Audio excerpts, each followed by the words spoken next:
ICQPodcast episode 487, A Taste of Ham Radio Friedrichshafen.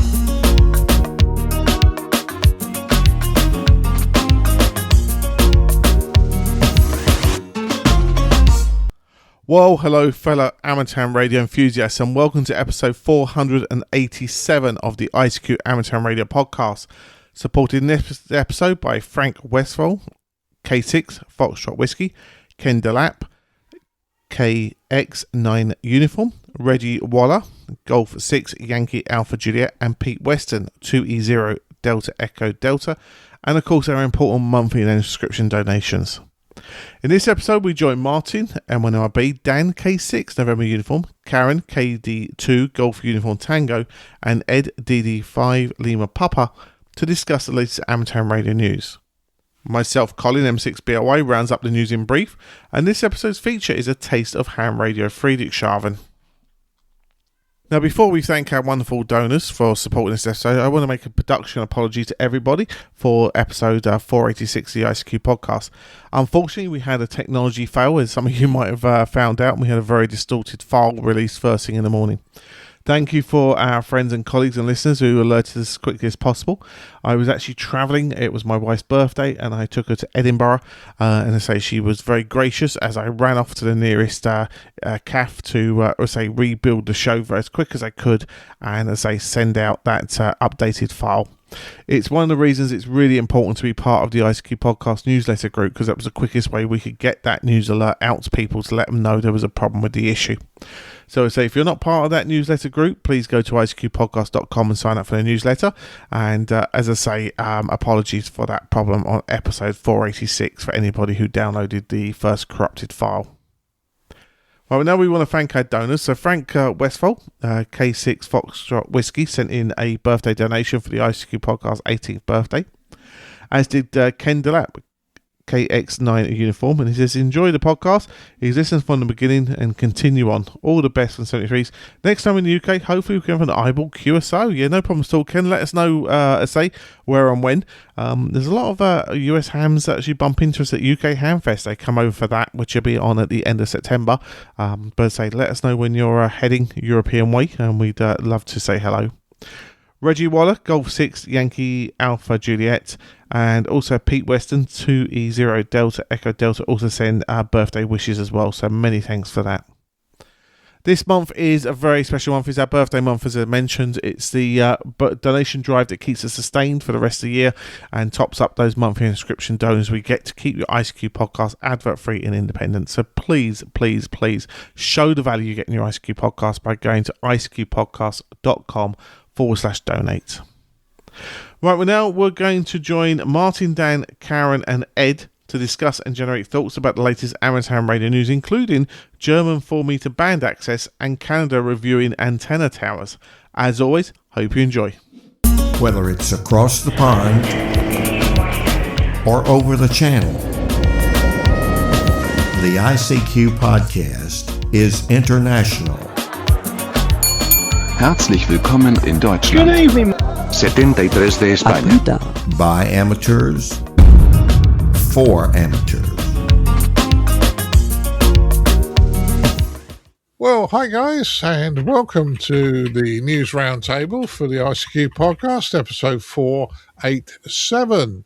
Tonight, I'm joined by Mr. Dan Romanchik KB6NU. Hi, Dan. Hello, Martin. Hello, Caryn. Hello, Ed. Yeah, we're short of Edmund, but he's not very well tonight, but he will be back for another one. Also, your side of the pond, we have Caryn Eve Murray, KD2GUT. Hi, Caryn. Hello, Martin. Hi, guys, and get well soon, Edmund. Yeah, I think he's just overdone it a bit with his cold. He's been a bit busy, so anyway, hopefully he will be okay. I'll talk to him later in the week. And moving over to Germany, Mr. Ed Durrant, DD5LP. Hi, Ed. Yeah, hi, Martin. Hi, Caryn. Hi, Dan. Hi, all listeners. And I'll add my wishes for a quick recovery to Edmund as well. Well, as I say, hopefully I'll catch up with him a bit later in the week. I often do. Right. Yeah, catch up with him, but don't catch up with his cold. I'll stay 50 miles away. The cold don't travel that far. No.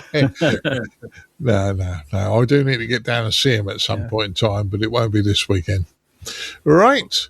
First news story. Germany is likely to get 4 meters back. And I've got to say, 4 meters is my favourite band of all times. But I'm going to ask you to go first, Ed, on this one. It looks like they might actually give you the whole allocation this time. Yeah, over the last, 10, 15 years, the German amateurs have had parts of the 70 megahertz to 70.5 megahertz allocation that several other countries have. And they've always been on a temporary basis, renewable on an annual renewal. At the end of last year, it didn't get renewed. And of course, there was always the rumours, oh dear, somebody's done something wrong and the regulator is unhappy with us. Or also, given that the frequency is used by the military, is the situation in military fields in Europe part of the reason? And they've said, sorry, you've lost the band, so to speak. Which is why this was a little bit of a surprise. Well, first of all, credit to Radio DARC, which is the weekly news program from the Deutsche Amateur Radio Club, the amateur radio representative body in Germany, because they've been searching through all the various documents that fly around and get published. And one such document, a communication number 364/26, interestingly enough, signed by a radio amateur, Friedrichshafen, the Chancellor, DK7DQ. That was sent between the Bundescabinet and the Bundesrat, which are two parts of the German government. And it was a general, quite a big document about radio communications regulations and basically what we need to get done over the next year, 2 years, whatever. And in there is where each of the frequencies gone through, there's a footnote that actually says there should be no objection to allocating the 70.0 to 70.5 megahertz range to amateur radio on a secondary basis, non-interference, no protection from interference basis, which is what any shared band with other interests is always is. So this looks very good because it's in this document. Now, the next step to this is actually a meeting on July the 10th, which is a couple of days' time from when we're recording this. If they rubber stamp the complete document, which is possible, it'll then get passed into the civil service. We aren't going to see 4 meters activity from Germany back on immediately. My own personal thoughts is perhaps the end of the year. It might be something they implement on December 31st, January 1st, because they like to do that. The feeling of the way the text is written is that it's got a good chance of being a permanent allocation, not one that has to then be applied for on a year-by-year basis. I don't know that. That's just my interpretation of the German, which, of course, is not my mother tongue. But it's good news because, first of all, to get 4 meters back at all is nice. And to get the similar allocation to most of the other countries that have 4 meters makes it a lot more usable for the amateurs here anyway. So one we need to watch, but definitely a very positive story to start with this week. Back to you, Martin. Well, Ed, I'm really pleased you're going to get it. And in fairness, I've said that it's too far. I'm not driving from the UK all the way to Friedrichshafen. Again, it's too far. I'll find a different way to get there. However, 4 meters is my favourite band. I wonder if I could do 4 meters and on the way down. Oh, I'm being naughty. But, yeah, congratulations. I hope you do get it. It is important. Now, I know that in your part of the world, Caryn, you don't get 4 meters. I think you've got some VHF television still around that area, but maybe they could give you part of the band like they have in Germany. What do you think? Well, jealousy is the green-eyed monster here. I would love for them to do that. Right now, you are correct. We don't have privileges on 4 meters. We have no privileges on 4 meters. The only thing we have are experimental licenses. I believe there's a station down in Florida that was granted a license earlier this year.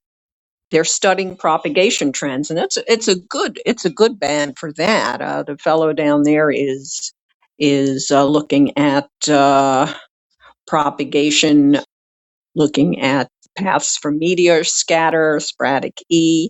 It's a good learning tool, but gosh, Martin, you've talked about how much fun the band is, and it would be nice. Yeah, even a little slice of it sure would be nice. So, Ed, I'm excited that this may happen for you, and maybe there's a ray of hope somewhere that we can get beyond experimental licenses here in the States. I say you never say never, right?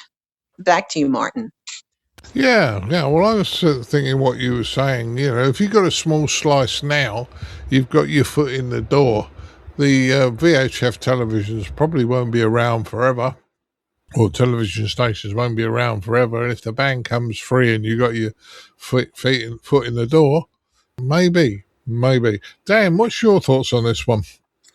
Well, I'm not as optimistic as Caryn is. I doubt that we'll ever get to use it here. Those television stations milk it till it's till their equipment burns up. So I'm not quite so confident about that. But it does sound like a fun band, and I just wonder what kind of equipment we'd be able to use here for that. I don't see a lot of people homebrewing 7 or 4 meter radios, but who knows? Who knows? Yeah, Dan, if I can jump in on that one.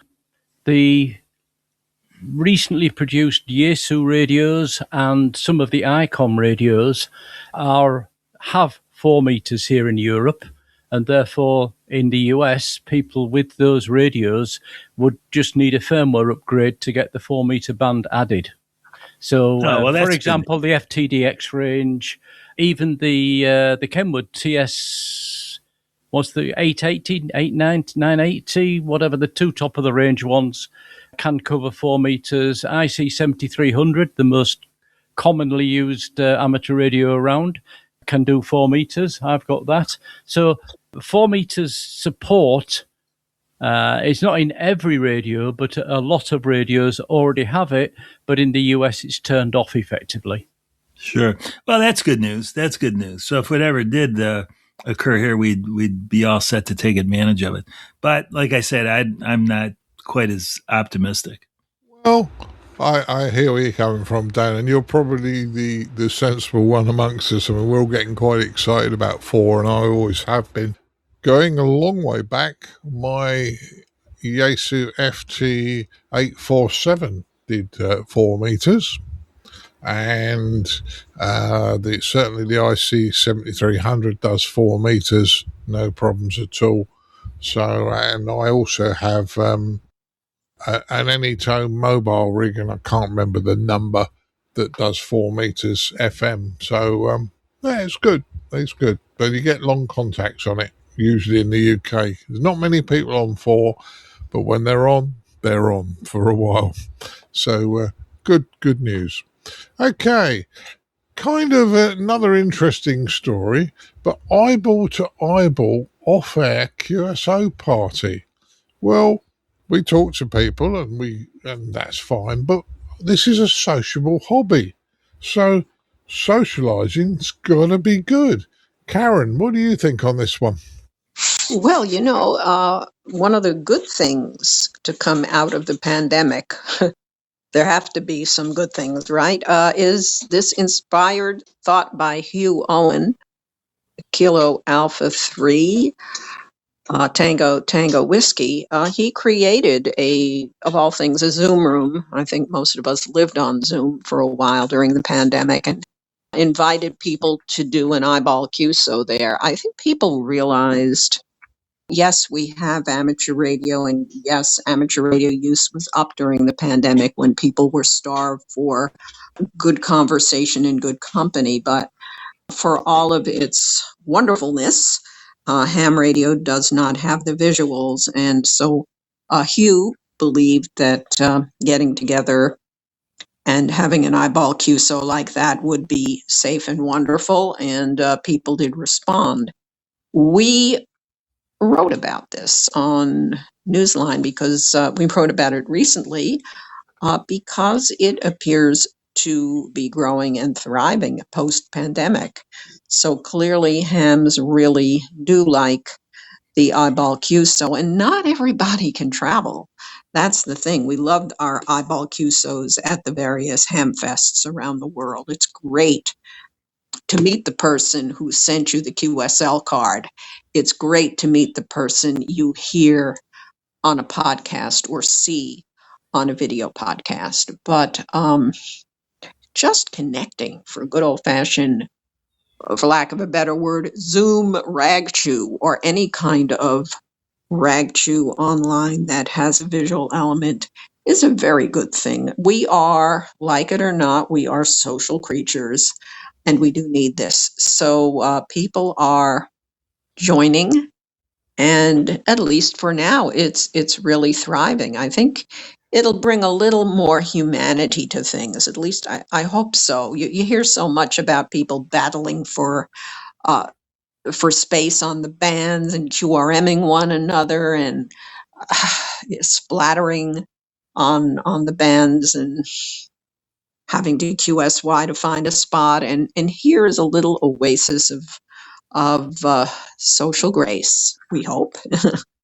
And it's nice. And I think that's the gift that this guy has brought to amateur radio. And I applaud Hugh Owen for this.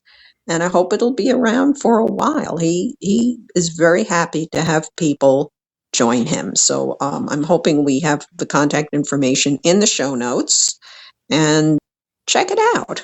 It should be a good time. Back to you, Martin.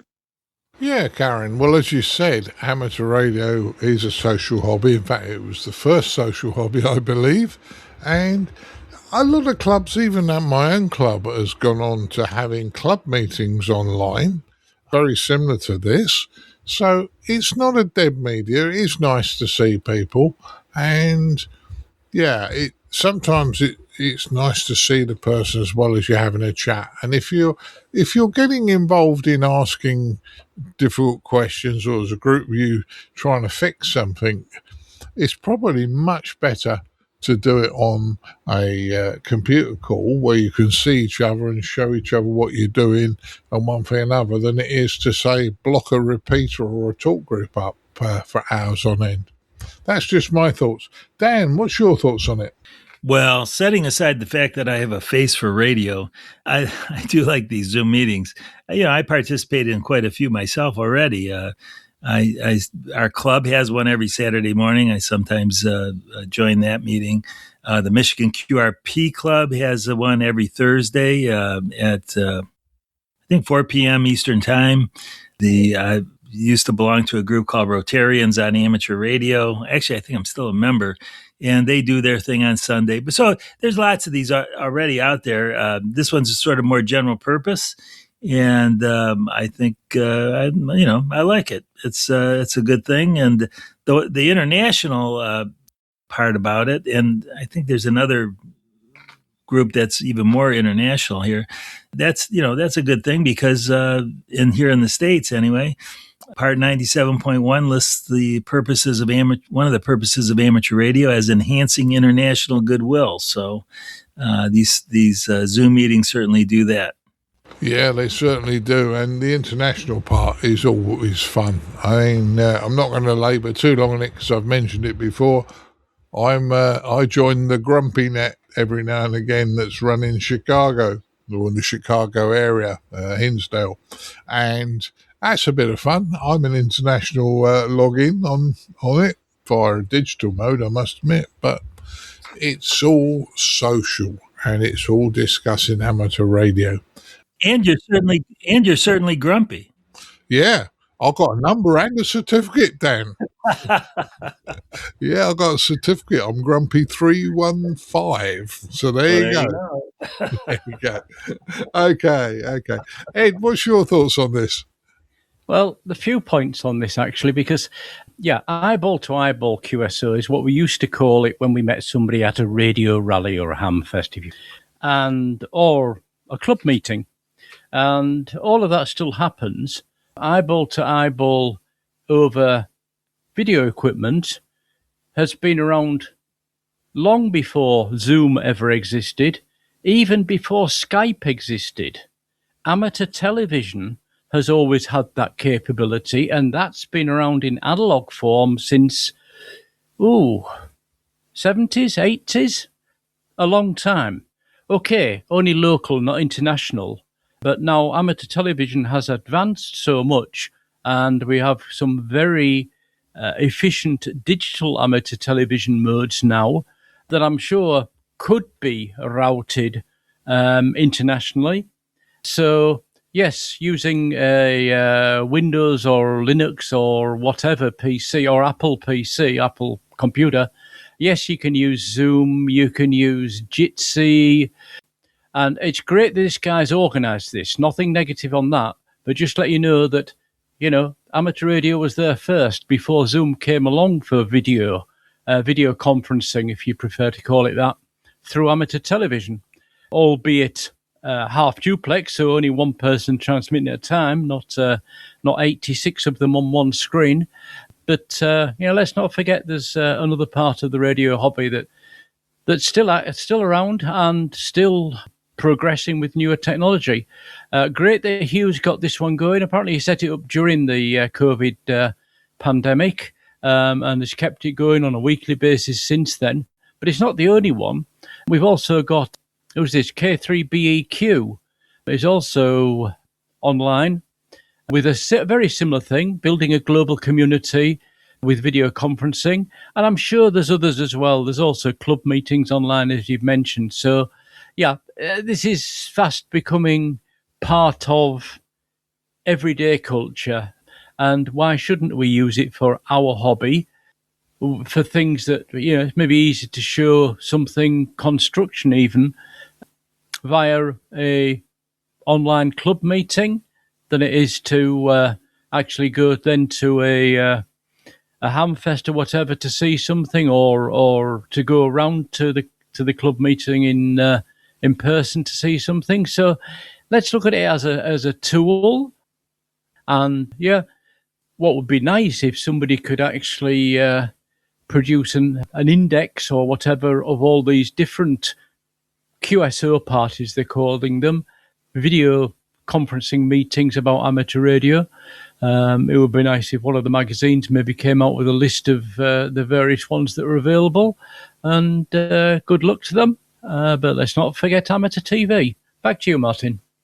Oh yes, Ed. Oh yes, and that I mean, let's be honest about it. Our population, our hobby is aging in members. Although we still try to bring lots of new ones in, but there will be people that will find themselves in a position where they won't be able to put up an antenna. They won't be able to do what they do now as time goes on. And that's where some of the digital voice modes with a hotspot or this type of thing will keep you in the hobby and up to date and allow you to share your information with the new people coming into the hobby, because you're still a valid person. So I think this is a very good thing. I know that there will be a group that says this is not real radio. No, it's part of our hobby, and it's just another way of communicating and being sociable. So I like it. Right, move to our next news story. Canada is reviewing a policy on antenna towers, and that's a little bit of interest. Dan, do you want to go first on this one? They're just seeking comments at this point in time, and there's some question about how this would affect homeowners association agreements, which is the big bugaboo here in the United States, of course. But I mean, it's a good thing that they're reviewing all these different regulations. Canada, and maybe I'm completely wrong about this, but Canada seems a lot more homogenous than the U.S. So, while it would be nice to say, oh, yeah, look, at Canada, they've come up with some decent regulations regarding antenna towers and such, I just don't see that, especially given the current world situation, as having much of an effect here in the U.S. So I know this is all sort of a partly baked idea here, but I guess this, to sum it all up, it's a good thing they're reviewing this, but I don't see that that's going to have a great effect on things here in the U.S. Well, you've already got your Homos Association going through. I think that any news about antennas and towers and trying to get people to understand what they're there for is a good thing. I mean, in fairness, pretty much opposite my house, I've got a massive couple of cell towers on a bit of green opposite my house. And yeah, I suppose I didn't really want them there, but in some ways they're there now and I accept them. Chris, when he comes to visit me, says, God, I'll get some high-speed internet off them. Well, you're right next to them, Chris, so it isn't lost. But I think it's interesting. Ed, what's your thoughts? Yeah, well, a bit of background on this bill or policy. It's actually brought in, indeed, for the commercial users, as in cell towers, radio transmitter stations, TV stations, to make it easier for them to put up local systems without having to go for so much planning permission. And because of the way it's worded and because of the way things work, it actually then happens to include amateur radio. And where it's basically saying, okay, if you go up to 15 meters a mast, your antenna's up at 15 meters, you don't have to apply for a planning permission. The RAC and the RAQI, the representative bodies in Canada, have actually approached the government or the department that's doing this and said, can we please make it 20 meters? That would actually make it actually a lot better for us. And the sort of wording of this is that might actually happen, that it goes up to a 20-meter threshold, which would be very good. Some countries do, if you put anything up in your garden, even though you own the land, so not HOA or anything, yeah, if it's above the height of the house, then you have to have planning permission. Other countries do it on the basis of how high it is. And this is what Canada's doing. Of course, it reduces the amount of paperwork and applications that the local councils have to deal with. And I suppose at the end of the day, if somebody puts up a 20-meter mast with an antenna on it and it's maybe a big Yagi or something rather than just a wire antenna, the neighbours might complain, and there will be, I'm sure, the capability for neighbours to complain, and you might have to take it down. But the general rule, I think, here is a good thing to have, and what you can put up without having to wonder if you can or not. And that's it's always one of these things. If somebody wants to put up an antenna farm or something, they're going to have issues. They're going to have to get planning commission still. But if somebody wants to put up a simple antenna at 15 meters, 20 meters high, and it's only a wire antenna, this is probably going to be fairly straightforward in Canada from now on, which is good news. And we'll have to see if other countries adopt the same. Here in Germany, it's 10 meters, and so I don't need to apply for my 9-meter high masts. In other countries, it's different rules. Back to you, Martin. Yeah. I was saying, while you were talking, I was just doing a mental count of the number of antennas in my back garden, or backyard, as you'd say in the States. I have a very small back garden / yard, but I think I've got 8 antennas in there on the back of the house. So a little bit interesting. Fortunately, both my neighbours have moved in either side of me since the aerials have been put up. And at the bottom of the garden is an HF vertical, and it's been there over 20 years now. And I'm going to own up and say it doesn't work. It never has worked. I bought it as a broken antenna. I never got around to fixing it, but I put it there because it's a holding pattern for when I want to put an antenna up. Say was been one there for 20 years. Anyway, I'm very naughty, Caryn. What do you think on this one? I think maybe I'm overly optimistic, but I would like to think that our good neighbors to the north in Canada, not that they're going to shame us into doing something similar, but perhaps inspire something that's been sitting for a while, which is the protection under the federal law that would be given to amateur radio antennas that already exists for other over-the-air antennas, satellite antennas, wireless internet antennas, all other kinds of antennas except us. I think that in some states they've already moved ahead with not allowing the HOAs to ban antennas going forward, but nothing is grandfathered in. So what I would like to think is that the measure that's pending right now, and has been pending unfortunately for a while, which still has not passed, the Amateur Radio Emergency Preparedness Act, this might light a spark, might push things a little harder toward getting something, because we're going to be lagging sadly behind. And I'd like to be an optimist. Okay, I'll say it. I think it could have a good influence on us, and it's about time. So let's see where this goes. Maybe next year at this time we'll be looking back and say, gee, look at that. Canada took some action, and now we're finally moving forward as well here in the States. It seemed to take forever, but maybe it will finally happen. Back to you, Martin. Yeah, I think I'm also an optimist in that the more this problem gets talked about, the more likely it will happen worldwide. Because if one country is doing it and it all works, the other thing is that a lot of these masks and equipment are all manufactured to one spec all around the world, to go around the world. So if you have a standard, you potentially make life a lot easier.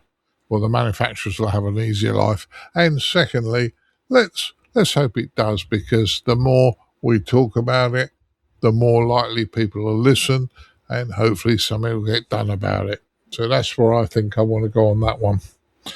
Right. Next news story. Now, I don't know who to give this one to first. Researchers create a space wall to weaken solar storms. That sounds great, doesn't it? You know, you're not going to be hit by a solar storm until you read the article. Caryn, I'm going to let you go first because I know you were quite incensed on this one. Yes, thanks, Martin. I will very quickly say this is theoretical. This is a space wall that only exists as a computer model. So we can't get ahead of ourselves in saying it really is happening. Our researchers created this as a model, basically allowing satellites, about a half a dozen spacecraft that are in a geosynchronous orbit, sent up to release all kinds of good stuff. Sodium, calcium, lithium, barium, all kinds of chemicals into space so that the sun could ionize it. And in doing so, would not halt the solar storm, but would significantly weaken it. Okay, this works in the computer where it is being modeled, and the researchers are at Boston University, so we either have them to thank or blame, depending upon how you feel about this idea. If you love solar storms, raise your right hand. I don't see anybody raising their right hand. Well, this is radio. Okay, nobody's going to raise their right hand, but I guess some people do. Some people like solar storms. but this would significantly weaken it to the point where communications, and that includes us, would not be disrupted. Okay, here I go saying what I often say on this podcast: more junk being dumped into space. In this case, not space junk, but chemicals. It's got to go somewhere, folks. I'm really tired of us putting stuff up there and using space as our garbage pail. I don't like this idea at all. Yes, it will dissipate. Yes, some of it will probably go elsewhere, but a lot of it won't. They claim it won't. But again, we're talking theoretical. What happens if in reality it doesn't go elsewhere? We've got ourselves a big oops. And what happens when we have another solar storm? We got to send more of these spacecraft up there with more chemicals.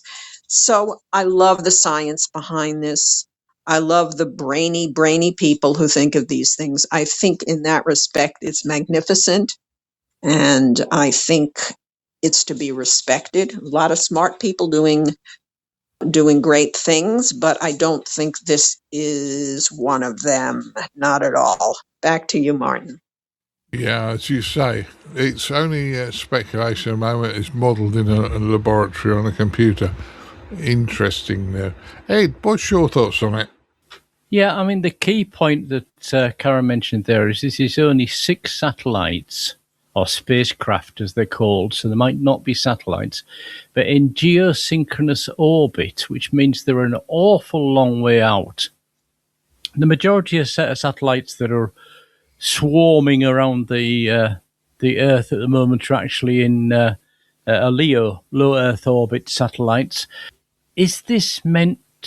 Yeah, I guess the question is, first of all, it's only in the laboratory. It'll probably cost too much to be able to do. But is this meant to only protect the spacecraft themselves? In which case, if they're geostationary, can't you just build this kind of, put it in a balloon on the side of the spacecraft? As in, so it doesn't go out into space, but it still stops those 6 spacecraft from being affected by solar storms. Whereas, the thousands further down will be affected. So if you want a reliable communications channel, you have to buy, millions of dollars per second communication using one of these 6 spacecraft. It seems to be an idea. They've found something in the laboratory that they say this should work. I wonder if it's financing time for the university, and they're putting this up as, hey, come and invest in us and we can build this storm wall, they call it. We'll do research into that, but we need, a few $1 million more for the research of the next 10 to 20 years or whatever. It's at such an early stage, and the definition of how it's supposed to work in real life is not there. So to me, it could be one of these ideas that once they get their funding for their research, it quietly disappears. Time will tell. Back to you, Martin. Yeah, but as you say, it's new, it's ahead of its time, and it would be very easy. We could have avoided this because it is a little bit of a red rag to a bull of firing all these chemicals out above the atmosphere here and letting them drop in on us or whatever. But it's an interesting concept that they're looking at it. Will it work? Don't know. These computer simulations said it does. But I'm not sure either. Dan, what's your thoughts on it? Well, I'm going to continue the Debbie Downer trend here, saying I just don't see how six satellites or 6 spacecraft could carry enough material to really create an effective wall. I mean, space is immense, right? And, especially up when you're up in the geostationary satellite region. I forget exactly what that distance is, but it's, miles and miles and miles up there. and I just don't see how this could work. And so, maybe I'm only an engineer. I'm not a scientist, but I just don't see how it could really work. Very interesting, all the same. Now, last news story: YOTA camp for Region 1 is going to be in Austria this year from the July the 25th, not that far away, to the 1st of August. So not that far away, guys. Ed, you put this one in. I'm going to let you go first on this one. Yeah, thanks, Martin. Yeah, it's another good news story. We started with a good news story. We're finishing with a good news story, which is a nice situation.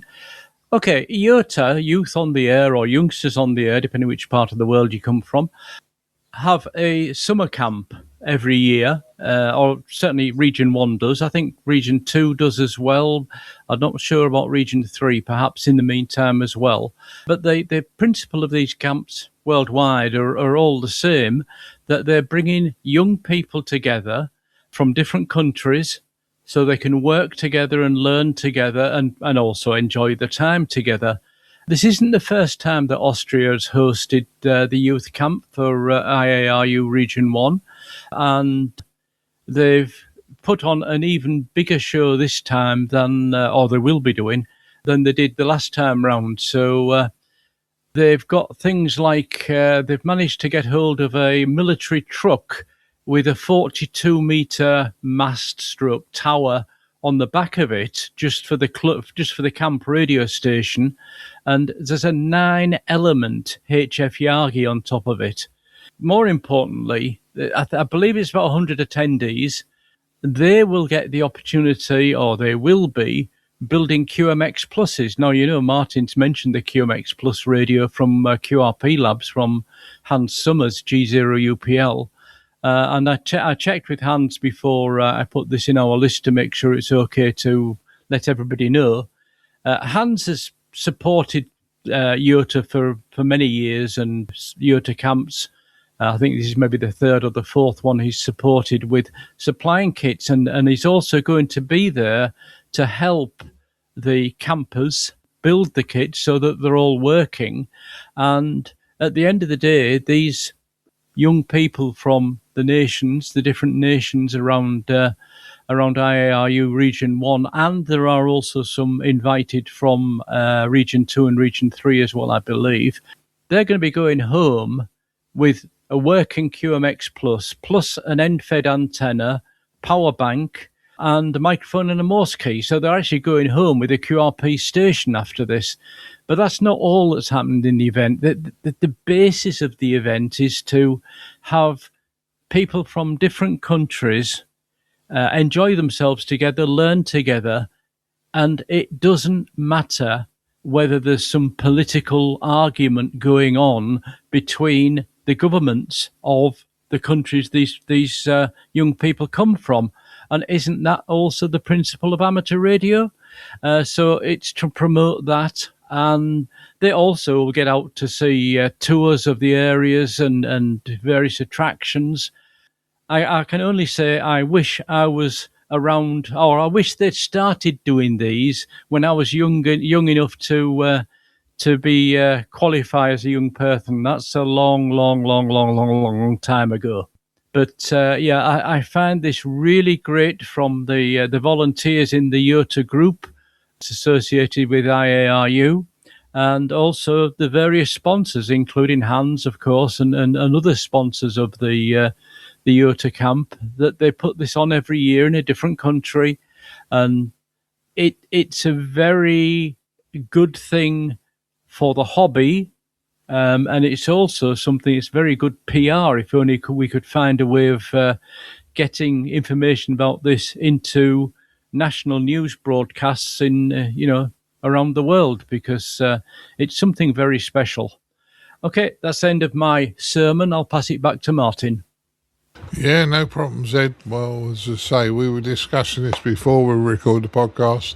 I went to the YOTA event at Gilwell Park in Essex in the UK, and I said to Ed, it must have been 10 years ago. He corrected me, it was 2027, I think. 2017, I believe it happened in the UK. So, thoroughly enjoyed it, met some great young people, all working together, all totally and utterly overexcited about what they were doing. So, I can only assume it'll be the similar. Caryn, what's your thoughts on this one?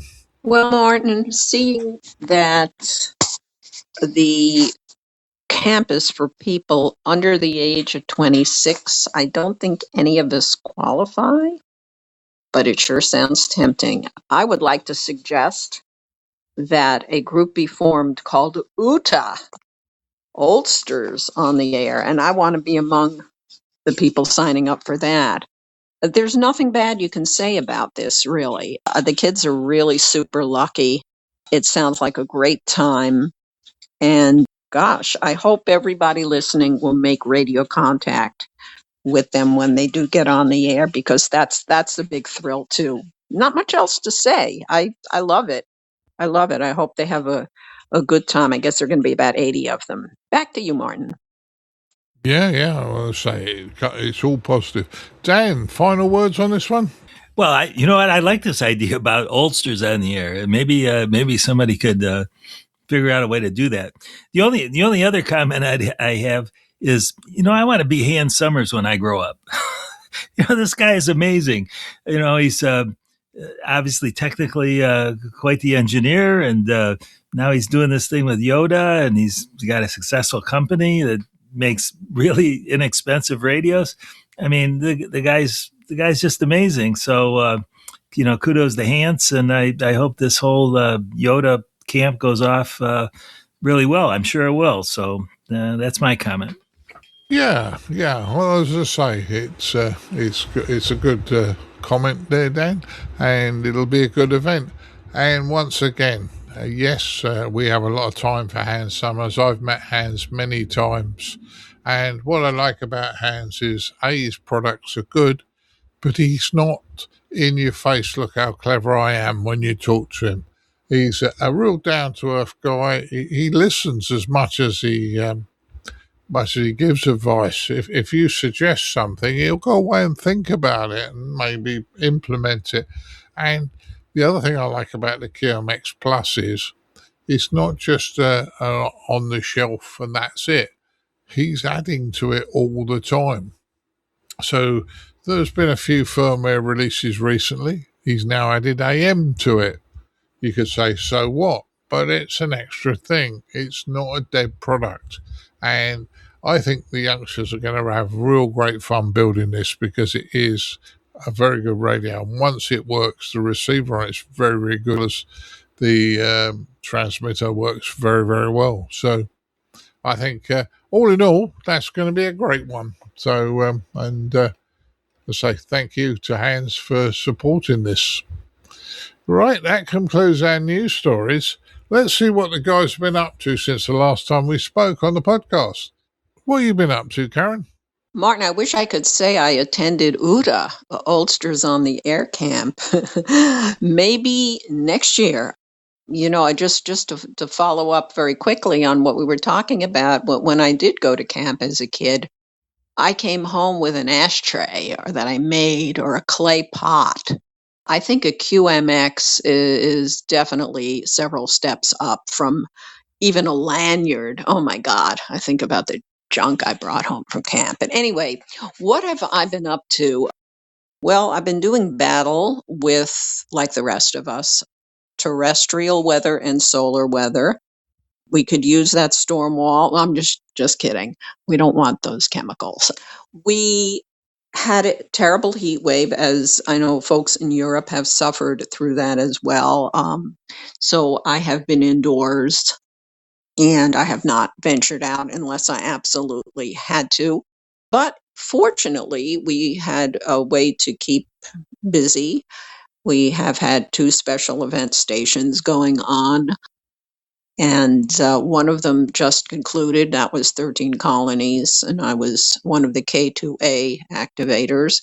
And the other, of course, is through July 19th is Football on the Air for which I am now one of the bonus station operators, Whiskey Charlie 5 Whiskey Charlie. We will be operating through the 19th.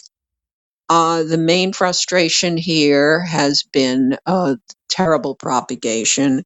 I think for me, it was probably my worst, for 13 colonies, my worst activation ever for that event. So I apologize to the organizers for my little station's poor performance. The sun owes us all a better time next year, I think. As far as football on the air, we do have time to make up for poor performance. The Whiskey 2 Charlie station that I had been working with, that sunsetted on the 2nd of July. That call sign is no longer a part of the event. That call sign does not belong to our team anymore as part of football on the air. So we have migrated along with a couple of other operators to do the bonus station, and that's been wonderful. There's great demand for it. We're getting some DX contacts as well. Oh, what a great team. What a great team that put this event together. We're making a lot of new friends. We're learning so much. I'm not a sports fan, guys. I'm really not, but I just love being part of this team. And there's so much that amateur radio can offer in that regard. One other thing we've been working on, because we are now into July, which means it's only a couple of weeks away until we devote the entire month of August to International Dog Day, which has merged this year with International Cat Day. So we have an entire month of International Dog Day and International Cat Day stations on the air as one unified event. And no, we're not making a political statement here. So trust me on that. There's no room for politics in ham radio. But we felt it was really important to have dogs and cats together in this event to show that unity is possible and that we can all work together peaceably. So we have great hopes for that. Let's hope the sun decides not to pull any tricks. That's it, Martin. I'll send it back to you. Well, sounds like you've been busy, Caryn, and having fun. And say the special event stations, I know you enjoy working them, same as Edmund does. So that's a good one. Dan, what have you been up to since the last one we spoke on the podcast? Well, so here in the U.S., of course, we had Field Day, and our club does a great Field Day.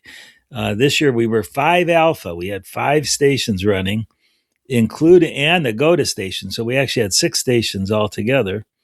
And I was in charge of the CW stations this year. And I managed, which pat myself a little bit on the back for this, I managed to have both. We had 2 CW stations, and I managed to have both stations running all 24 hours. So we did really great last year, and we're going to be much better this year. Personally, I made 499 contacts myself, and one of our other operators, Jim WB0KWL, he made more than 500 contacts. And then there were other folks that operated the stations over those 24 hours. So we probably had, I would say, probably close to, I should have got the numbers, but I probably close to 13 or 1,400 CW contacts alone on those 2 stations. So that was a blast. We had great weather here for it. Wasn't too hot, didn't rain. And Field Day was great. I'll even admit this. I'll admit this on this international podcast. I actually made some FT4 contacts. I got back to my modus operandi is to leave the Field Day site about 9 o'clock, and I actually left a little earlier this year. Go home, get about 6 hours of sleep, then go back. So I actually got back to the Field Day site about 2:30 in the morning, and both CW stations were operating, so there was no position there. But one of the digital stations was free, and I don't know. I made about 30 30 digital contacts, I think. So I'll admit, I even operated some digital. Other than that, POTA is still going pretty strong here. Nice weather. I was going to go today, but I just didn't get around to it. And I've been making lots of contacts from this new park that's where I can operate. Like there's a spot along it's a trail. It's a state trail, hiking trail. And there's a spot that's less than a mile from my house where I can go and make a lot of contacts. So I've been doing that a lot. And yeah, that's it. I'm also getting ready to go to, and I'll report on this next month, I guess, or maybe 2 months from now, I forget. I'm getting ready to teach at a couple of spots, DEF CON in Las Vegas in first week of August, then the HOPE conference, the Hackers on Planet Earth conference, the second week of August. So if you're going to be in New York second week of August and want to take one of my classes, just go to hope.net. And if you want to take the DEF CON class, go to hamradiovillage.org and we'll sign you up. And that's it. Back to you. Yeah, Dan, sounds like you've been having a lot of fun. So that's good news. That's good news. All right, Ed, what have you been up to since the last time we spoke on the podcast? Yeah, after some DMR hotspot issues, you'll remember I took part in the ICQ Digital Group meetup on July 4th. Unfortunately, with those hotspot issues, I had to fall back to using a piece of Windows software called VoxDMR. And as part of the discussion that was going on internationally, we can say, because we had Phil on there from Australia and also people from, obviously, from the UK and myself in Germany. By the end of it, there was a suggestion, why don't I try a different one called QSO1? And by the end, the first conversation, I'd got that working, and both of those actually work remarkably well. So if you don't have a DMR radio or a hotspot, you might want to have a look at these pieces of software. One's called VoxDMR, the other's called QSO1. Both work on Windows and Android. And you'd be glad to know I eventually got the hotspot working again and finished out with that. The next ICQ digital meetup will be on the 1st of August. Who knows, perhaps there will be some dog or cat stations along. We'll have to see. Going back a week, 10 days ago, I was at Ham Radio Friedrichshafen in the blistering heat there. Thankfully, everything's in air-conditioned halls, but as soon as you go outside, it was almost 40 degrees, so a bit different to what you'd normally expect in Germany. Anyway, you'll hear my short report later in this edition of ICQ. The biggest part of my time related to amateur radio since the last time I was on here is related to me trying out radio and antenna combinations, ready for a short holiday I'm taking to 5B4 land, Cyprus, in August. I think I've settled finally on the Xiegu G106 radio and the Chinese Red Slug quarter wave vertical. G106 is a very basic radio, but when used with a better microphone and a manual Z match, it's a small and very importantly light solution for use on trips away, and my tests show that it still gets my 5-watt SSB signal down into VK. So, as you can see, I've been keeping busy.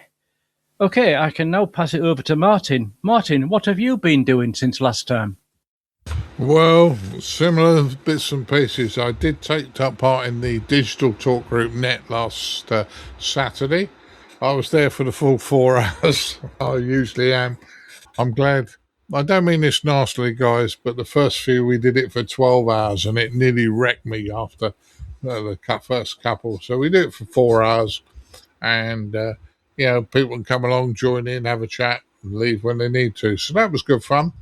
I did go to a rally on, or a Hamfest as American cousins would call it, on the Sunday.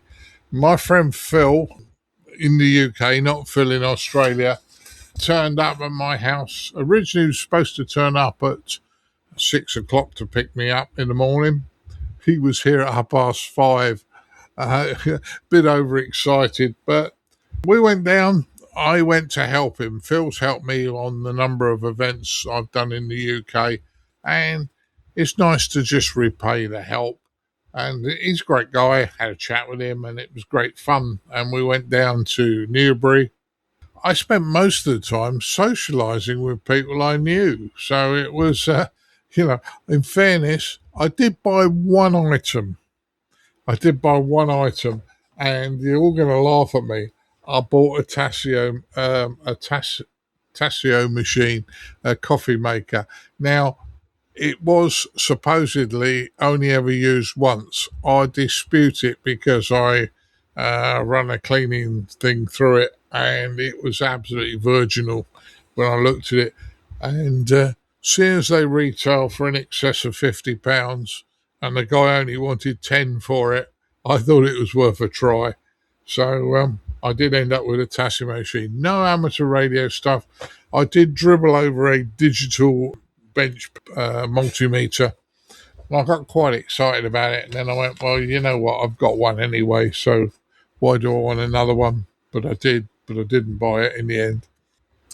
I've been fighting a problem with my Yaesu FTM100s. I have 3 of them. I know they're old radios, but there's a lot about them. I have not been able to get them to program. Now, before anybody jumps in and gives me a hard time over this, I know that the programming lead is not supposed to work with Windows 11. So the original Yaesu programming lead doesn't work with Windows 11. There are people on the internet say if you install the old Windows driver, you can get it to work. I've tried that. It didn't work. I bought the new cable. It didn't work. I then decided to try a Windows 10 machine. It didn't work. Well, bear in mind I have 3 of these radios, one in the car, one in the shack, and one bolted to a power supply that I take out for demonstrations. I tried another radio. It didn't work. So I'm scratching my head onto why it doesn't work. It could be firmware releases, but I'm sure I updated the firmware on all of them some time ago. So the next thing was, okay, let's read the SD card.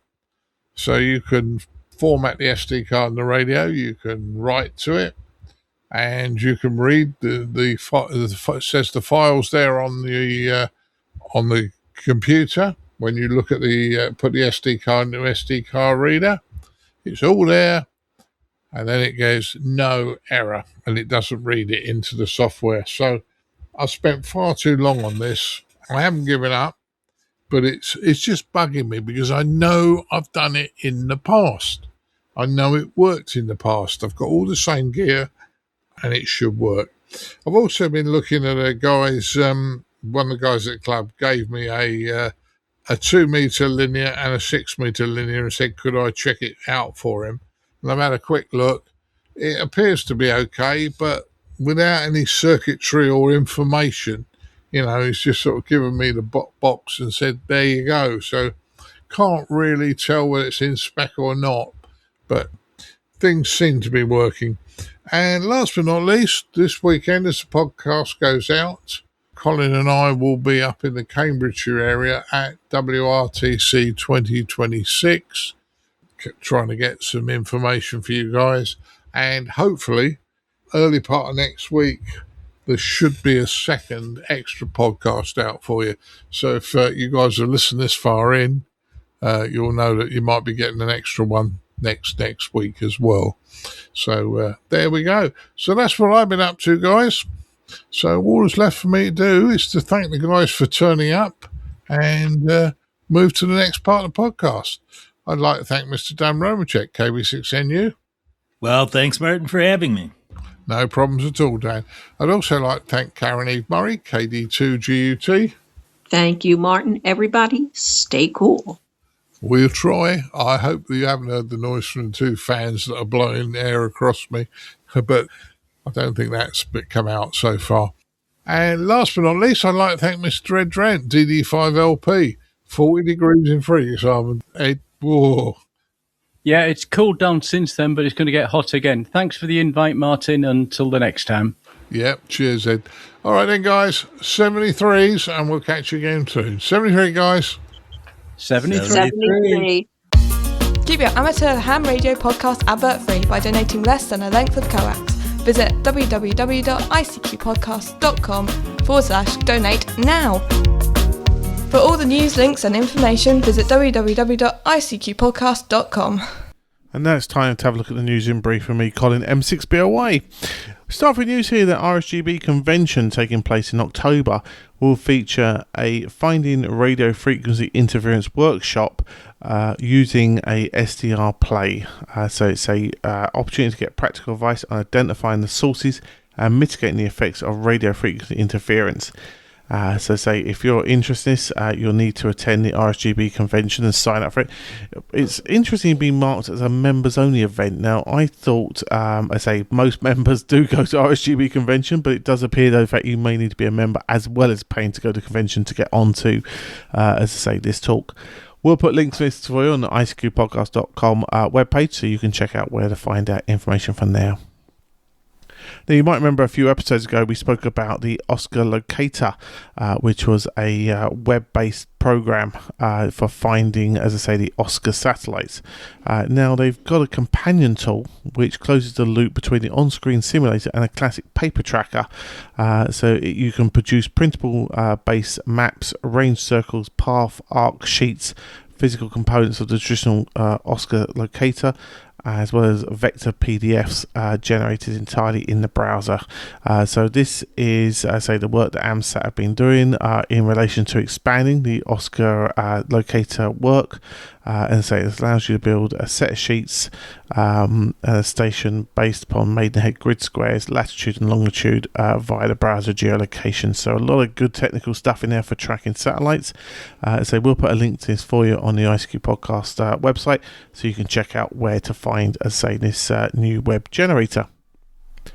Right, now we're going to head over to our features episode, and thanks to our colleague Ed Durrant, DD5 Lima Papa, who gives us a taste of this year's Ham Radio Friedrichshafen show.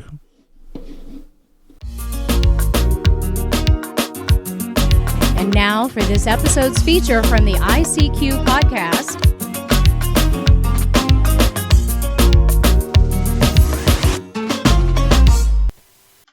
Welcome to a feature I'm calling A Taste of Friedrichshafen. This year is the 49th running of this, the largest gathering of hams from Europe and beyond. The fourth largest hamfest in the world, located in the very south of Germany, near the borders with Switzerland, Austria and France, in an area known as Germany's Fruit Garden. It enjoys hot, sunny summers, and this year is a record breaker, with temps nearly break 40 degrees centigrade.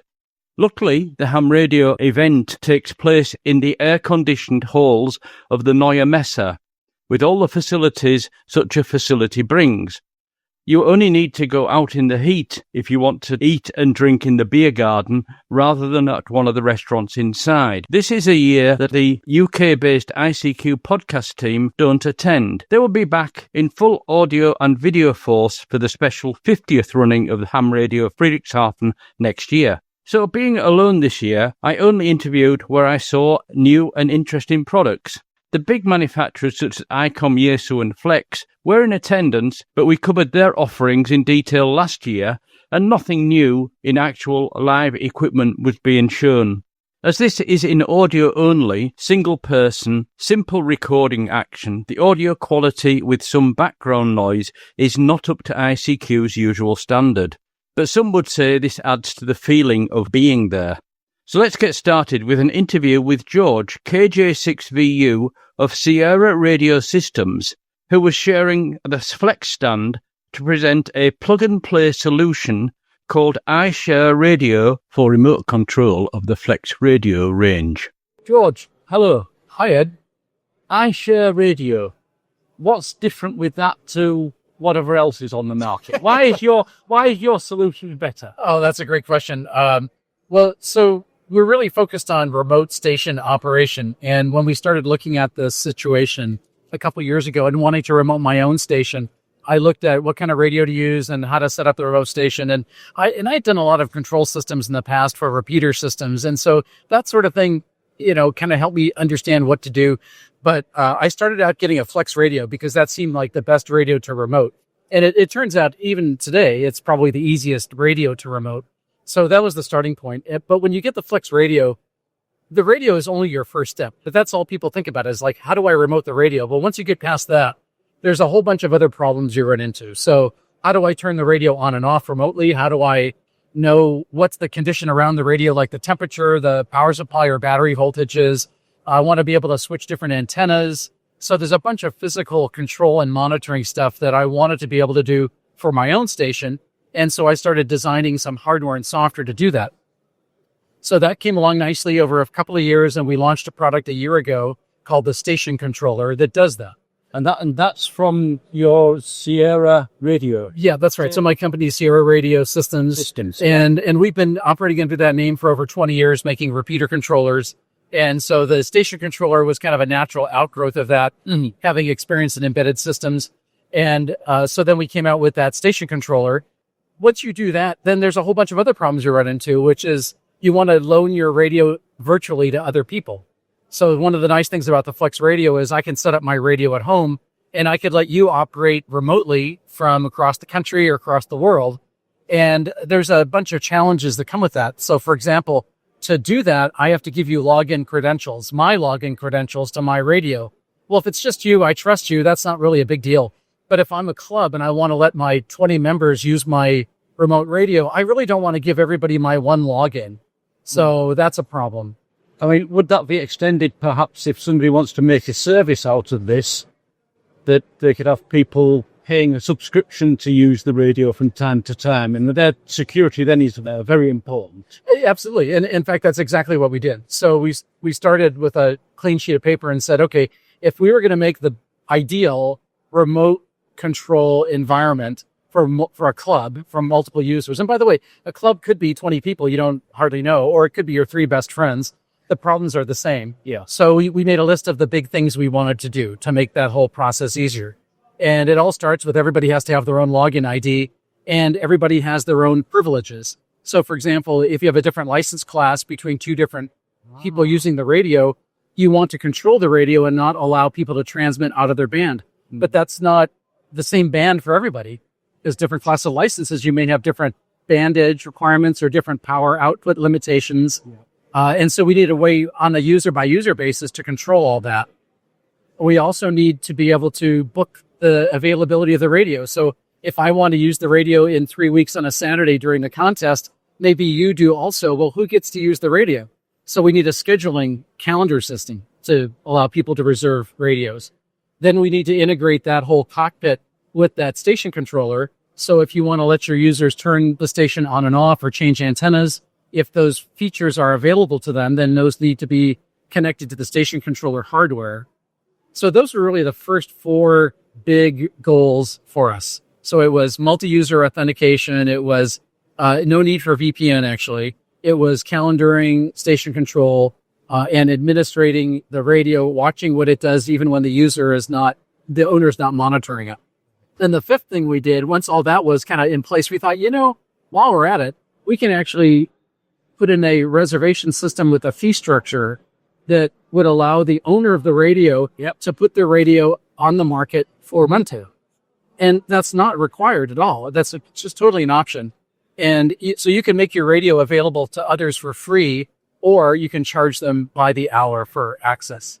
And in that case, the users don't pay anything up front to get an account, but they buy so many dollars or euros of tokens, and then they pick a station they want to operate, and the owner decides how many tokens that costs. So let's say, for example, I decide my radio is pretty good, not the best.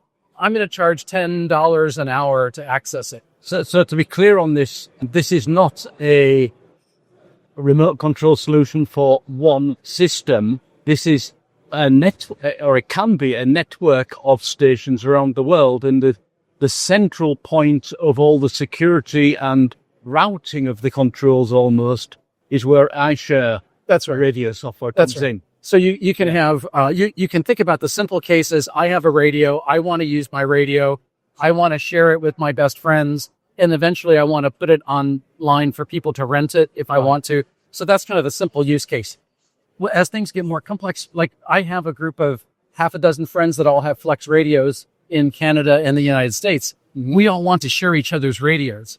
So the way we do that is everybody who owns a radio is a host, and then we send an invitation to the other friends, and we all have invitations to operate each other's radios. And that's generated from one central system. That's correct. And as a user, when I log into my account, I'll see all of my friends' radios and whether they're available or not. Right. And I could reserve time on them or just operate them immediately if they're available. Okay, is this something still in development? Is in test usage, or is it not quite there yet? No, it's fully released. We went into beta at the end of 2025. We had about a dozen beta sites. By the end of April, we closed beta, and then we went into full production at Hambenchen in 2026. Oh, that's okay. And so now we're in full production, and people can sign up as a user or as a host. And then there's obviously different fees, not just for using somebody else's. Well, there's got to be a monetary fee control system in the central computer as well, because iShare need to make money out of it because your costs are running the whole thing. And also the owner of the radio that is selling time on it needs money as well. So, yeah. Is that something that is, as I think you said, people buy then tokens? Yeah. And then use tokens as needed. But for somebody to actually add their radio into iShare, they're going to need to have contract with yourselves as well, right, which will cost something. So I'm guessing that's all detailed on the website. Yeah, it's on the website. The simple way to think about it is, as a user, if you want to use, let's say, your friend's radio or a club radio, and those hosts want to make it available at no cost to you, then it's free. So as a user, the account is free, right, and the host offers it to you for free, so there's no cost to the user at all.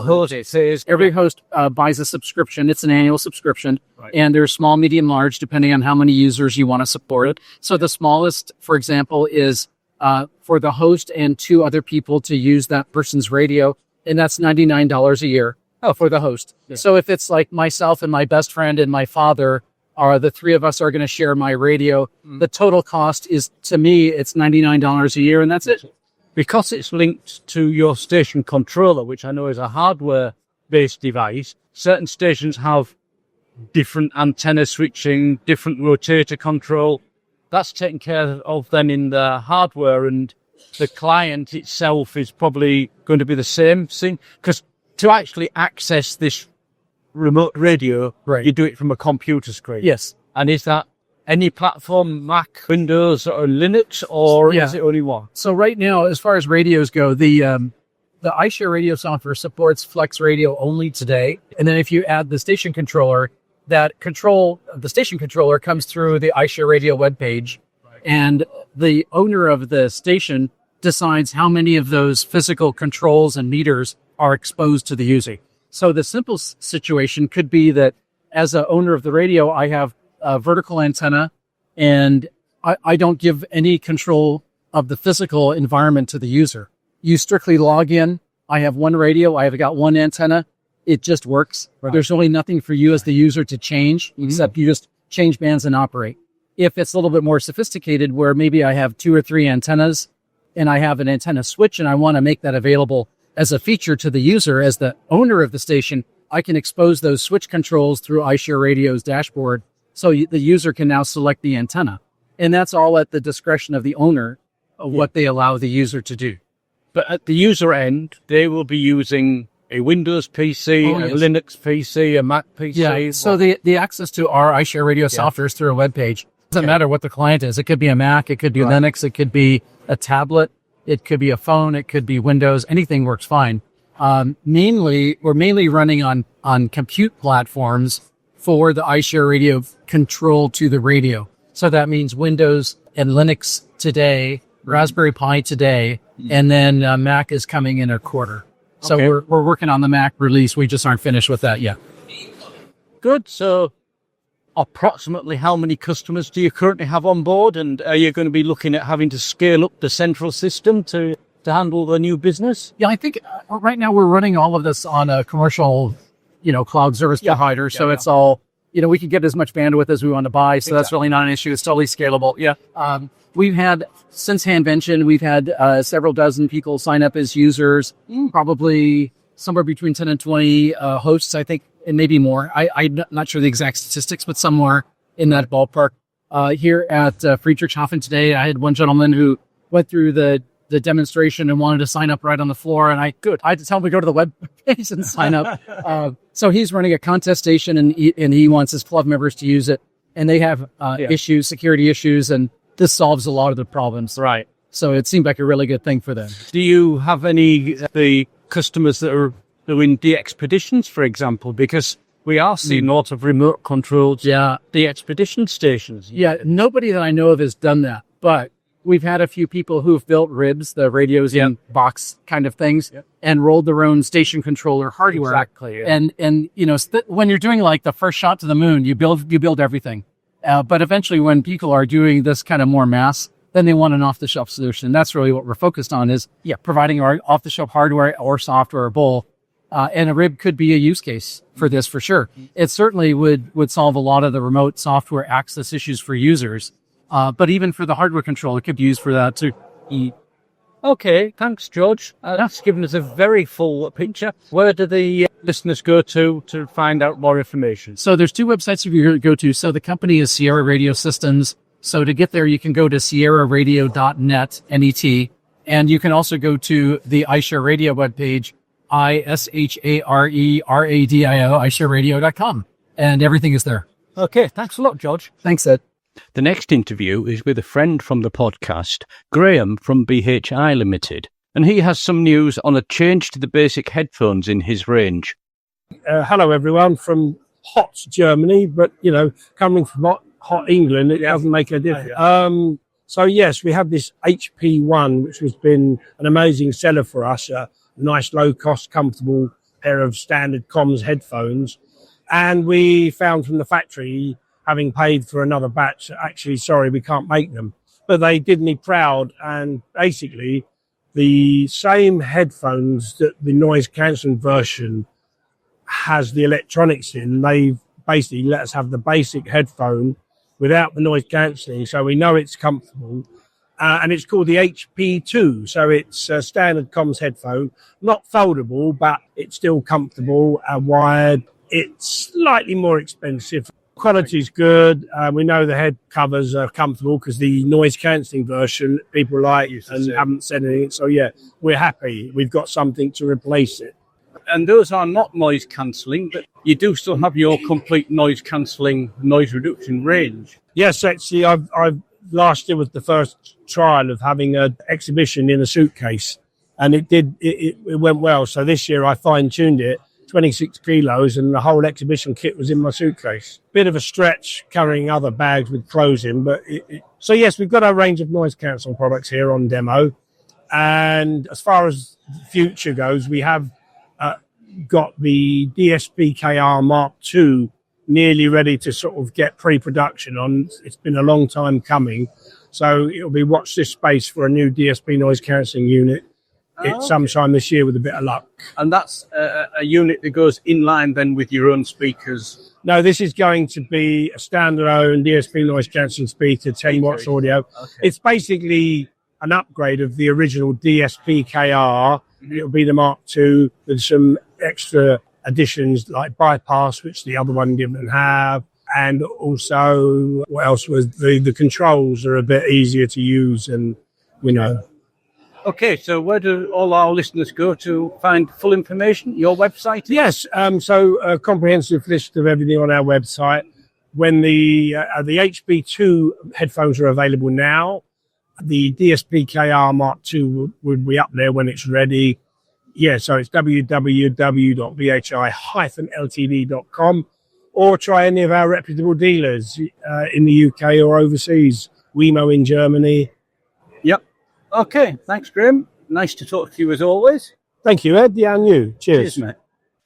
Last but by no means least, Eric from Ellicraft made some time to give an overview of the remote control options for the K4 and to show the latest in the series of AX mini HF antennas, the AX4. I walked up to his stand here, and all I see are screens with remote-controlled radios. Are they all K4s? Or? Yes, it's all K4s. We're just showing off the different operating systems that people can use with off-the-shelf software to control our radios. We also have a K40 over here, which I think is on the remote front panel, so you have the total K4 experience on that. That's going in over Wi-Fi into the network. Mm-hmm. But then we have software from Markus Rushkush in Germany, has Mac OS, iOS, both for the iPad and for the iPhone. So you can have your iPhone be walking around. Can you really use it from an iPhone though? Is it too small? It's casual, but you can see the waterfall and you can adapter, and you can even get on CW if you want, but it takes a little bit of work. But I was going to say that's the usual challenge, isn't it? With remote control, CW often doesn't work very well. Well, it does in our case. In terms of the software, if you're using our LOCATOR protocol, Marcus has his own protocol for this, but on the Mac and iOS. Mm-hmm. But now they have another piece of software. This one's free, whereas Marcus sells it. It's a business for him, so it's $100 pack. Yeah. But the this one is a engineer in California, works for Cisco, which is a big networking company. Yes, he's a top certification level of Cisco. Yeah, I mean, that kind of person, and he is using AI also to aid him in terms of doing the graphics and stuff. Okay, so he's very fast developing. Mm-hmm. And his name is Mike Garcia, and his new call sign is AF5 Oscar. But he was AI5QK. This is called QK4. It's open source, free. It's on GitHub. Yeah, but he also has pre-compiled versions for Windows and Mac OS and Linux. You can compile it yourself also. You've got either the commercial approach from Marcus for the Apple platforms and the open source. And open source is another alternative. Yeah. And it's good. A good example with Mike is he came up to me it goes back to the CW stuff. Yeah. We, our protocol that we developed, K4 to K4 or K40 to K4, actually sends elements, dots, dashes upstream. And if you pause longer than a standard dot time between elements, we'll timestamp that and recreate your fist on the other end. The server side actually uses its keyer to send. You hear it on your end with your side tone and the keyer locally, and then at the other end is what goes out over the air, but it's the same side tone offset, everything. And so it maintains the sound of your fist, which is critical on CW. And that works extremely well, certainly through 30 words a minute or more on that. So we also did a little hack to our K-Pod, the little add-on USB knob, which you can use to tune the radio. Here you can see it changing the frequency. Yep. I had one of these with me that we had loaded the CW protocol engine into this, and we can plug a paddle into the back of the K-Pod with a minor hardware change. Even a customer can do it. So we're going to make it available as a mod kit, or you.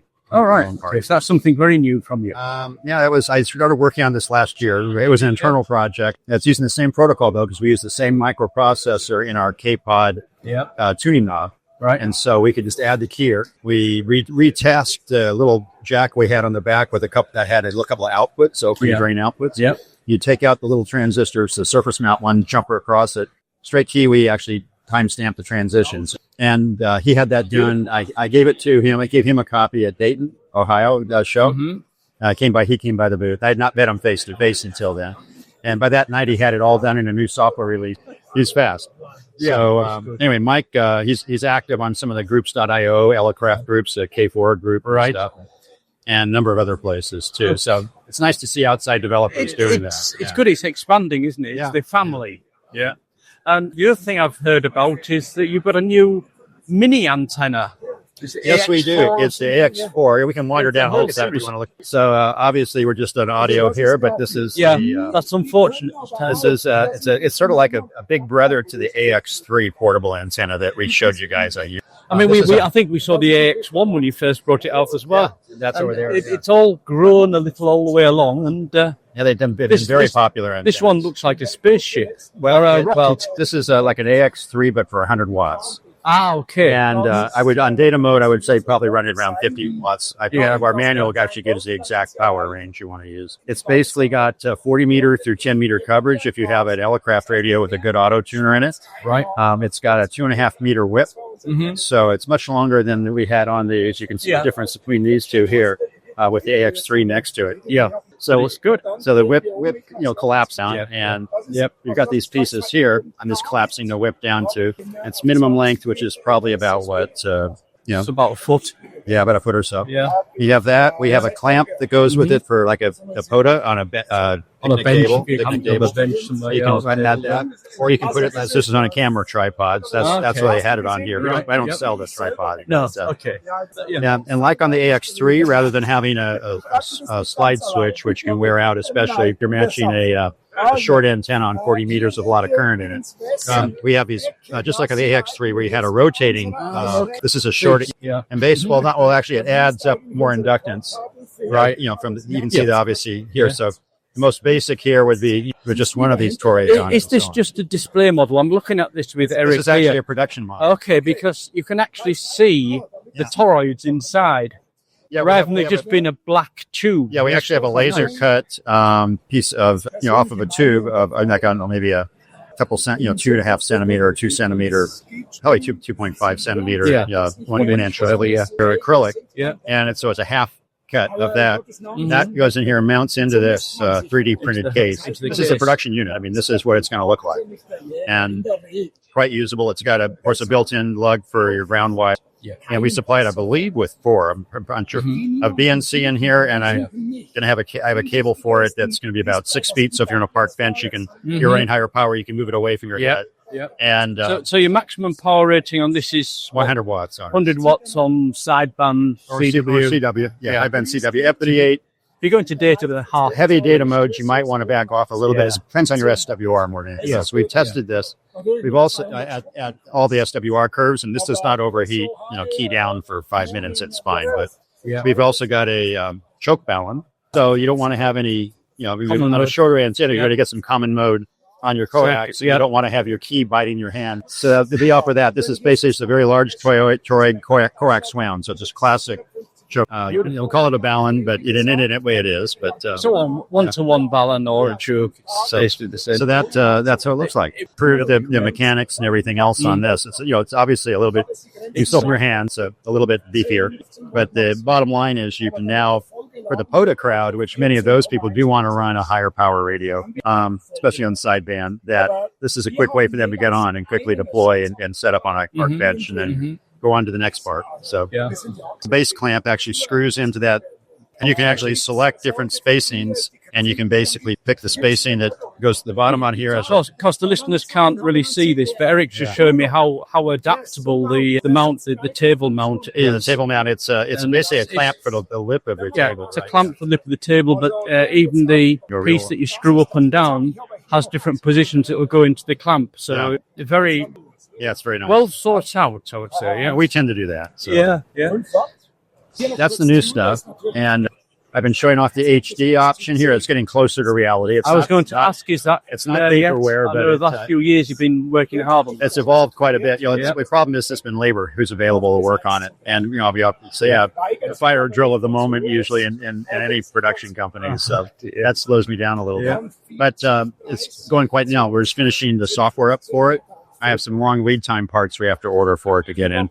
We've already done the final testing. I'm getting 140 dB of blocking dynamic range with that. So that is an add-on to the K4, or of course you can buy a K4 HD with it already inside. Who would normally be the market for the K4 HD? Is that the K4 HD? It can cover field day. If you think about it, if a lot of people set up field day with 2 people or 3 people on the same band, you have data, CW, sideband, and their antennas are too close.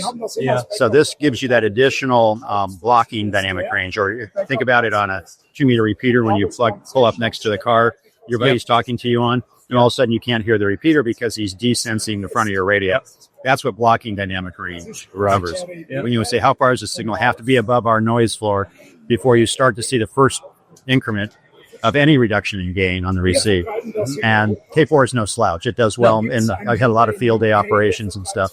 But some cases, it's handy if you have a neighbor down the block with a kilowatt or 500 watts even, and, not very far away, and is in the same band, maybe on CW on 80 meters and you're on sideband or wherever. This will help clean up that versus most other radios.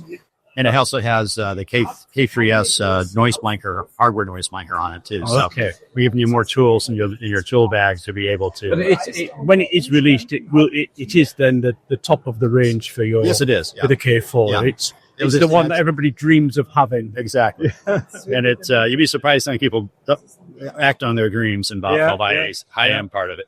But the key thing is we want to give people the option for that. And if they need it, they need it, and they use it. If they don't, they just that's fine that it can be added to the lower model to expand it. Yeah, everything. You've always everything lets you increment up in the next lower module. So the K4 HD requires you to start with the K4D. So if you have a K4, you have to upgrade that to and then the HD. And that's worked out really well for us. With the remote now, the K4s have really taken off too, because that gets them out into people's hands. Yeah. I mean, I work more DX from the breakfast table. You have a K4 0, and even my cell phone with the. You were mentioning earlier one of your technicians is based in a nice quiet area. Yes, and he's got the remote station there. So I frequently compare signals more and more. I compare signals between my house, where I have a 4-element step IR near the ocean. Yeah. He's in northern California. I'm in Central California, and he is so quiet up there that I'm convinced the signals are louder until I look at the S meter. I go back and forth between my station and his, and but I'll be louder today. The guy with my antennas. Oh yeah. But okay, Eric. back up. Okay. Yep. Thank you very much for a brief summary of everything that's happening. Of course, as usual, your website, please. www.elecraft.com. Elecraft, like elegant craft is how we. There you go. Yeah. Thanks a lot, Eric. Yeah, Until the next time. All right, sir. Cheers. Well, there we are. That's my taste of Friedrichshafen 2026. As I said, audio quality is probably not up to the standards you're used to. However, a quick and simple format, I thought we'd bring it to you anyway, because it's always interesting to hear something from the people at the various companies, and also a little bit of the feeling of the event. Remember, next year is the 50th year, so it's going to be a very big special event. So if you can get to Friedrichshafen and you haven't been there before, it's well worth ticking off your bucket list. All the best to everybody. This is Ed, DD5LP.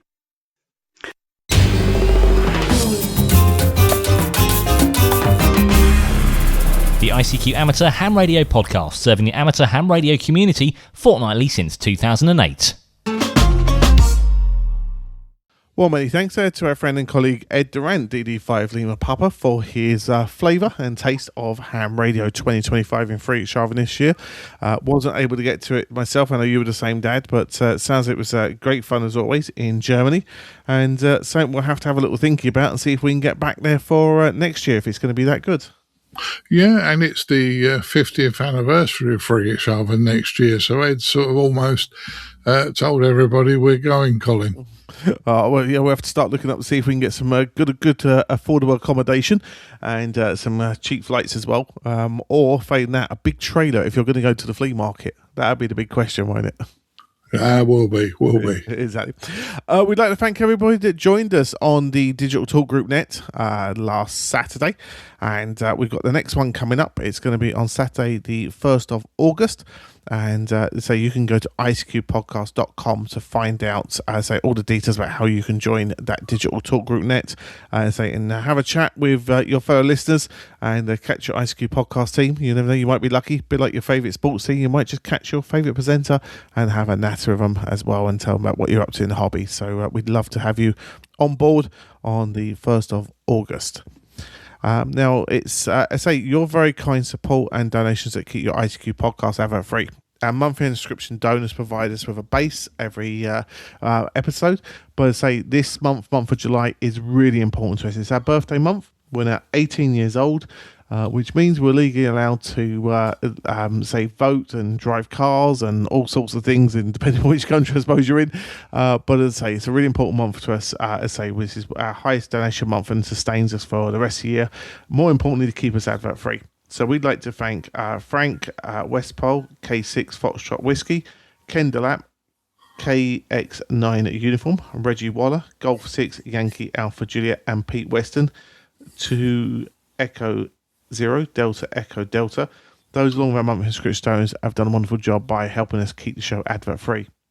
If you wonder why it's important to keep a show like this advert-free and independent, I'm going to give you one great example. I was watching a leading podcast on football, as the World Cup's on at the moment, on YouTube the other day, and I kid you not, there was about 3 adverts every 4 minutes, and there was 2 embedded by YouTube and 1 they embedded themselves, and it was constant stop, start, stop, start, stop, start. And that's the same as well on their audio show, where you're just plastered with adverts every 4 minutes. We've always promised that the audio show downloaded via RSS feed is always advert free. Other platforms will put adverts in and we can't control that. But as I say, the show you get via either ICQPodcast.com or your favourite podcast catcher will always be advert free and is, supported by listeners like the guys we've mentioned today. So please do consider that birthday donation by visiting our very important website, ICQPodcast.com/donate. And there's one other thing, Colin, because we don't take sponsorship, we up on an adverts, it means that the advert or the sponsor isn't sitting behind us with a big stick saying, tell the listeners my heap of rubbish is the best thing since sliced bread. We don't prostitute ourselves. I don't know if you want to take that one out, Colin, but we don't sell ourselves. Do you know what? I'll leave that one in because it's cleaner than I put it. Anyway, guys, but look, you get what we're saying here. It's important to say support your independent media and keep us advert free, and ICQPodcast.com/donate is the place to go. Right, well, that just wraps up ICQ Podcast episode 487 of the ICQ Podcast. Let's say the biggie this weekend might be for you that WRTC is going on, and I say you'll be desperately helping the guys there score points. It might be you're chasing, as I say, the events for the World Cup and trying to get your special certificate that we were told about a couple of episodes back. It might just be the fact you're hoping that England win and get through to the World Cup semi-finals. Whatever it is, we really hope you enjoy the hobby and as they've enjoyed this episode of the show, and more importantly, we look forward to catching up with you again in a fortnight's time, don't we, Dad? We certainly do, Colin. Actually, think about that. Actually, we're going to be away this weekend, so how are we going to leave Mum a very special treat while we're away this weekend together? I'll sort something out, don't you worry, and maybe Wendy, your sister, will tip in and see your mum over the weekend. Yeah, we might have to Uber, Deliveroo, or whichever service it is, and deliver something special while we're away, just to let her know the fact that she's thought of. Because I know everybody's very passionate about Mrs. B getting a cup of tea and a biscuit, so we might have to send something to her while we're away. Right, guys, I'm going to say 73s. Enjoy the hobby as always, and we look forward to catching you all up again in a fortnight's time. 73s all. Yeah, 73.